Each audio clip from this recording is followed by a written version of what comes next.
Movie की शुरुआत में हम 5 दोस्तों को देखते हैं जिनका नाम ल्यूक, फिल, हच, टॉम और रॉब है।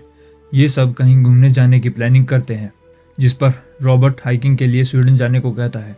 किसी को भी उसका प्लान पसंद नहीं आता, जिसके बाद ल्यूक वाइन खरीदने के लिए एक दुकान में जाता है।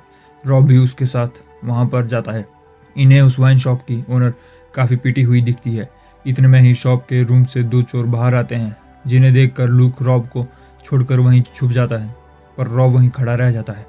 वो चोर रॉब से उसका वॉलेट, घड़ी और उसकी वेडिंग रिंग मांगते हैं, जिस पर रॉब उन्हें अपनी वेडिंग रिंग देने से मना कर देता है, जिसके लिए वो चोर रॉब को चाकू से बार बार मारते हैं और वहां से भाग जाते हैं। इस हमले से रॉब की वहीं पर मौत हो जाती है, जिसके बाद हम 6 महीने आगे का सीन देखते हैं, जहां लूक अपने उन्हीं 3 दोस्तों के साथ हाइकिंग के लिए स्वीडन आया है। ये सब रॉब की याद में यहाँ आए होते हैं, क्योंकि वो यहाँ आना चाहता था। लूक अब भी कहीं ना कहीं रॉब की मौत का जिम्मेदार अपने आप को मानता है, क्योंकि अगर वह उस दिन उन चोरों पर हमला करता तो शायद वो रॉब को ना मारते। यह चारों एक पहाड़ी पर जाकर रॉब का एक मेमोरियल बनाते हैं और उसको याद करते हैं। पहाड़ से नीचे आते वक्त डॉम का एंकल ट्विस्ट हो जाता है, जिससे उसे चलने में काफ़ी दर्द होता है। इस चीज़ को देखकर हच मैप में एक शॉर्टकट रास्ते को ढूंढ लेता है, जो सीधा यहाँ के जंगल से होता हुआ उन्हें फौरन ही रोड पर ले आएगा। लूक जंगल में आने को मना करता है, लेकिन सब लोग इसके लिए मान जाते हैं और उनके इंसिस्ट करने पर लूक को भी उनके साथ ही जाना पड़ता है।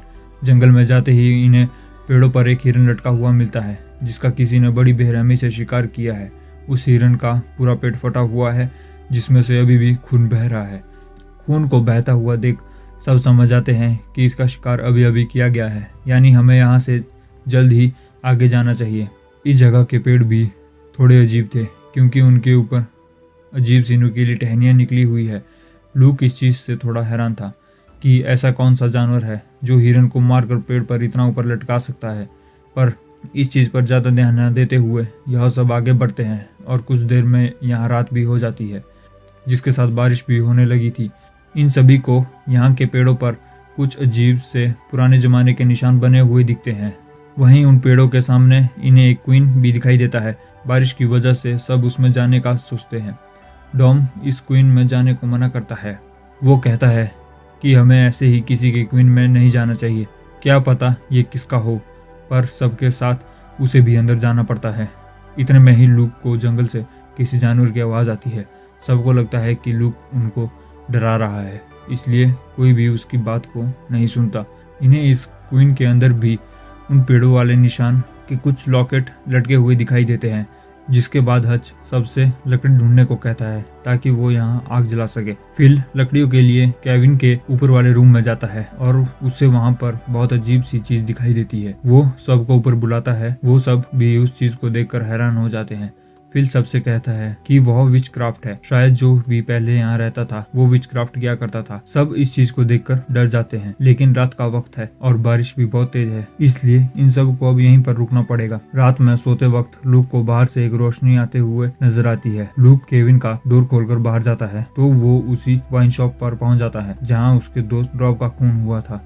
उसे अपनी आंखों पर विश्वास ही नहीं होता। तभी लूक को एक जोर का झटका लगता है और हम उसे अपने सपने से उठता हुआ देखते हैं। वो अपने आप को केविन के बाहर जंगल में पाता है। उसे अपने सीने पर चोट लगी मिलती है। देखने से ऐसा लगता है जैसे किसी ने इसके सीने पर अपनी 5 उंगलियां घुसा दी हो। लूक को केविन के अंदर से चिल्लाने की आवाज आती है। वो अंदर देखता है कि हच और डॉम दोनों ही उसकी तरह बुरे सपने में है। डॉम जोर जोर से अपनी वाइफ का नाम पुकार रहा है। ये उन दोनों को होश में लाता है और देखता है कि फिल तो यहाँ है ही नहीं। वो उसको ढूंढने के लिए ऊपर जाता है, जहाँ वो देखता है कि फिल उस विचक्राफ्ट पुतले के आगे बिना कपड़ों के उसकी पूजा कर रहा है। लूक जल्दी से उसको भी होश में लाता है। ये चारों फौरन अपना सामान उठाकर केविन से बाहर आ जाते हैं और जो भी रात उनके साथ हुआ उसके बारे में कोई भी बात नहीं करता, लेकिन सबकी हालत खराब है। सभी लोग जंगल को पार करने के लिए उत्तर दिशा की ओर जाने का सोचते हैं, पर डॉम को जंगल में एक रास्ता बना हुआ दिखाई देता है। वो सबसे कहता है कि जहाँ रास्ता है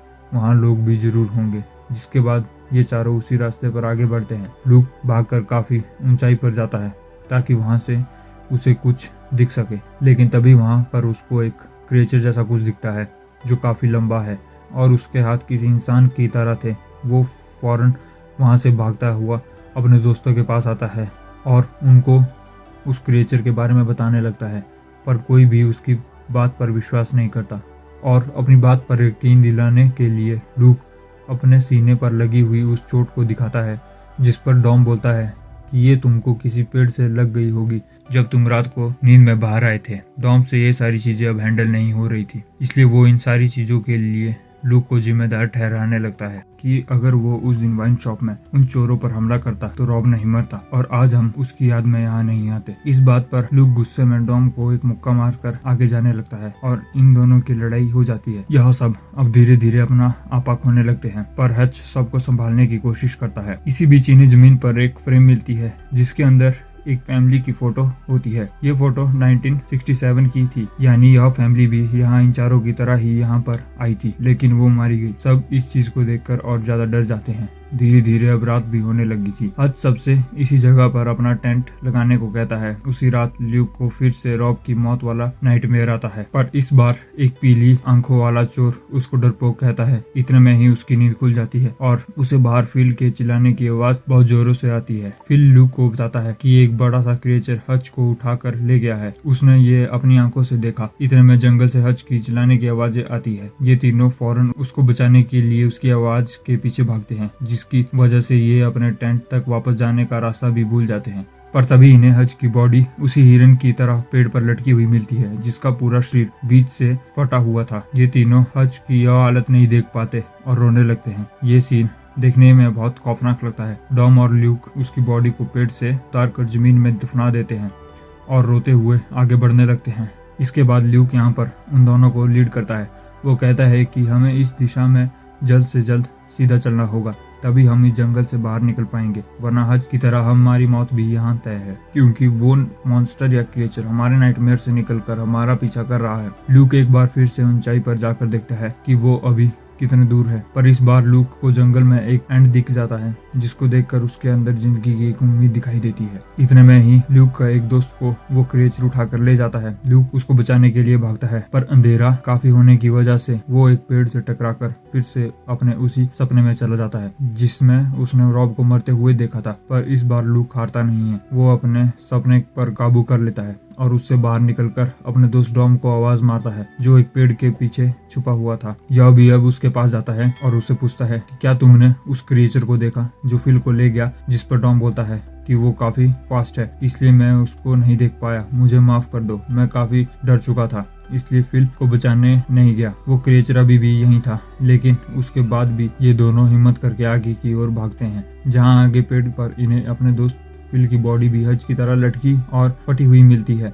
ये दोनों जैसे तैसे अपने आप को संभालते हैं और फिर आगे की ओर भागने लगते हैं और वहां मौजूद एक केबिन में पहुंच जाते हैं, जिसके रास्ते पर चारों तरफ आग जली हुई होती है। उस केबिन में यह देखते हैं कि एक ओल्ड लेडी किसी गॉड की पूजा कर रही है। इतने में ही कोई इनके सर पर मारकर इन्हें बेहोश कर देता है और जब इन दोनों की आंखें खुलती है तो ये अपने आप को एक रूम के अंदर बंधा हुआ पाते हैं। लूक रूम से बाहर देखता है, जहाँ पर काफी सारे लोग एक क्रॉस जैसी चीज को बनाकर उसे जमीन में गाड़ देते हैं। तभी इनके पास वो ओल्ड लेडी आती है जो उस देवते की पूजा कर रही थी। वो लूक के सीने पर उन उंगलियों से बने गड्ढों को देखती है और अपने सीने पर भी वैसे निशान दिखाती है। जिसके बाद वो डोम को भी चेक करती है, पर उसके सीने पर ऐसा कोई निशान नहीं था, जिसकी वजह से 2 आदमी उसको ले जाते हैं और काफी मार कर वापस यहीं बांध देते हैं। ल्यूक उससे पूछता है कि तुम ठीक हो, जिस पर वो बताता है कि ये लोग उसकी बलि देने वाले हैं। असल में ये सब उसने अपने केबिन वाले नाइटमेयर में देखा था कि ये लोग उसकी बलि दे रहे हैं और उसकी वाइफ भी उस वक्त उसके साथ होती है और थोड़ी देर बाद ऐसा ही होता है। ये लोग डॉम को बलि के लिए ले जाकर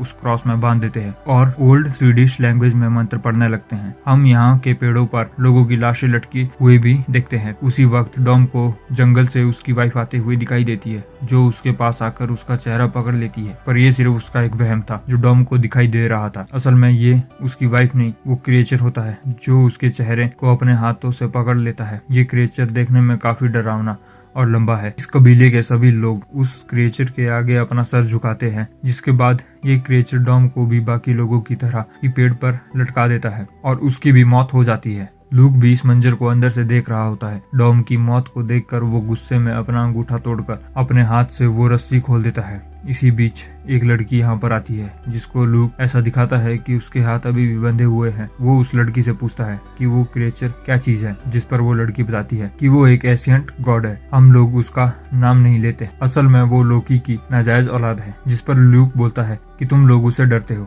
लड़की बताती है कि हम लोग उसकी पूजा करते हैं, जिसकी वजह से वो हमको यहाँ पर जंगल में रहने देता है और हमें अमर बनाता है। हम हर साल उसे कुछ लोगों की बलि देते हैं, जिनमें से वो एक को चुनता है और इस बार वो एक तुम हो। अब तुम्हें हमारे साथ यहाँ रहकर उसकी पूजा करनी होगी। आज रात तो तुम्हारा एक रिचुअल होगा जहाँ पर तुम्हें उस गॉड के आगे अपना सर झुकाकर उसकी पूजा करनी होगी, और अगर तुम ऐसा नहीं करोगे तो वो तुमको भी पेड़ पर मार के लटका देगा। जिस पर ल्यूक पूछता है कि उस क्रिएचर ने उसको ही क्यों चुना। वो लड़की बताती है कि उसके सभी दोस्तों में उसका दर्द सबसे ज्यादा है। वो अंदर ही अंदर किसी दर्द से जूझ रहा है। वो क्रिएचर ऐसे ही लोगों को चुनता है। उस लड़की के जाते ही ल्यूक इस रूम से भागकर कोई हथियार ढूंढने लगता है और वो गलती से इस केविन के ऊपर वाले रूम में पहुंच जाता है, जहाँ पर काफी सारी डेड बॉडीज होती है। जहाँ हम देखते हैं कि ये डेड बॉडीज अभी भी जिंदा है। शायद ये उस क्रिएचर की वजह से मरने के बाद भी नहीं मरी। ल्यूक इन सभी बॉडीज में आग लगाकर नीचे आ जाता है, पर वो ओल्ड लेडी उसको देख लेती है। ल्यूक उसको एक मुक्का मारकर बेहोश कर देता है। तभी वहाँ पर